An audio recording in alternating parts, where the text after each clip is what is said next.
जी भी शिवलिंग का प्राकट्य भी ओम से ही होता है। इसी ओम से पंचाक्षर मंत्र, त्रिपदा गायत्री, वेद आदि निकले, वेदों से 1000 मंत्र निकले, हजारों मंत्रों से ब्रह्मांड निकला, ब्रह्मांड से पृथ्वी आदि जल अग्नि ये सब बने। यानी उसी निर्गुण से साकार रूप भगवान प्रकट हुए। अब कई लोग कहते हैं कि भगवान तो निराकार है, ये साकार तो आप लोगों ने बना लिया, ऐसा कुछ नहीं है। पर आपको शायद पता होना चाहिए कि सारी चीजें संसार में निराकार से ही साकार सगुण होती हैं। ऐसे समझें, एक लकड़ी के अंदर अग्नि होती है लेकिन वो दिखाई तो नहीं पड़ती ना। लेकिन जब आप उन लकड़ियों को आपस में घिसेंगे तो अग्नि प्रकट हो जाएगी। ऐसे समझे, आपने कभी घिसी नहीं होगी तो इसलिए पता नहीं चलता। यज्ञ में तो पंडित जी घिसते हैं, ब्राह्मण लोग, तभी यज्ञ आरंभ होता है। अग्नि को घर्षण करने में कई बार महीने भर लग जाते हैं, तब यज्ञ आरंभ, तब तक यज्ञ आरंभ नहीं होता। लेकिन फिर भी लोग, अगर आप उदाहरणता में कहूं तो माचिस के अंदर, तिल्लियों के अंदर अग्नि है या नहीं है? आप माचिस की उस सलाखा पे घिसते हैं, अचानक अग्नि प्रकट हो जाती है। अग्नि का गुण क्या है? जलाना, प्रकाश देना।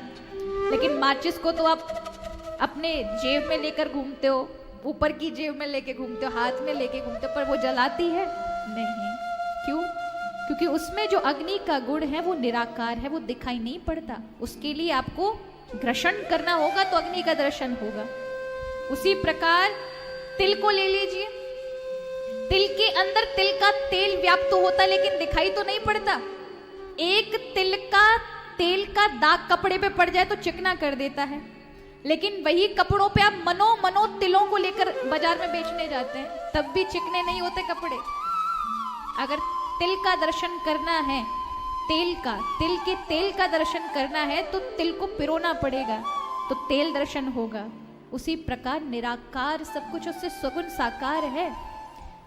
एक बीज के अंदर फलदार अनंत शाखा वाला वृक्ष छुपा होता है। नहीं छुपा होता तो वो वृक्ष कैसे बनेगा? उसके अंदर ही छुपा होता है, वो निराकार होता। लेकिन जैसे ही बीज धरा पर लगा, अनंत शाखा वाला आम का पेड़ बन जाएगा। जैसा बीज वैसा ही वृक्ष।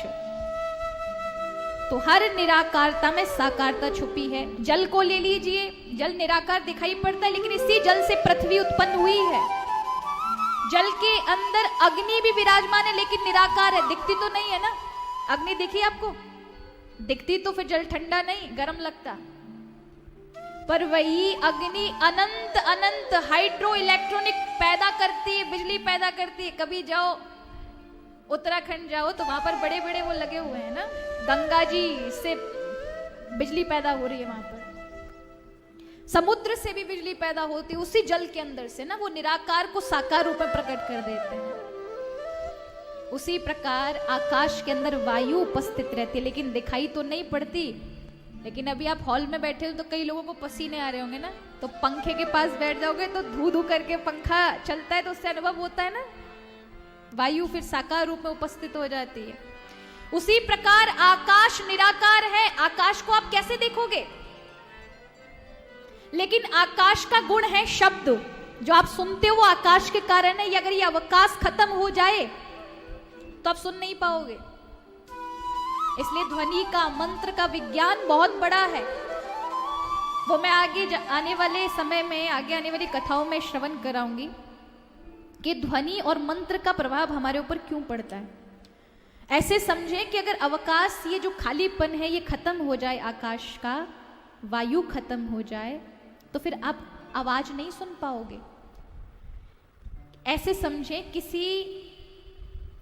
किसी घड़ी को जिसमें अलार्म है उसे बंद करके एक गिलास में रख देंगे ना, और उसमें वायु अगर प्रवेश नहीं होगी तो आपको अलार्म की चाहे कितनी घनी आवाज हो फिर भी नहीं आएगी, क्योंकि वायु का संसर्ग ना मिलने के कारण और आकाश का अवकाश ना मिलने के कारण वो घड़ी की ध्वनि आपको सुनाई नहीं देगी। उसी प्रकार इस आकाश का गुण है शब्द।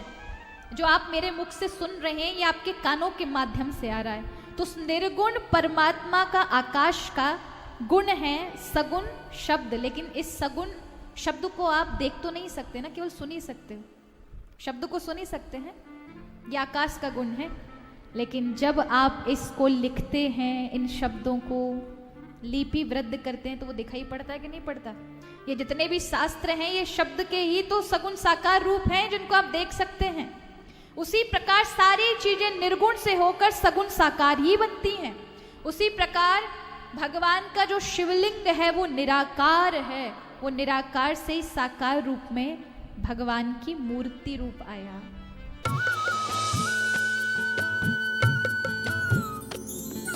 सर्वधर्म संगम, धर्म के सच्चे प्रहरी।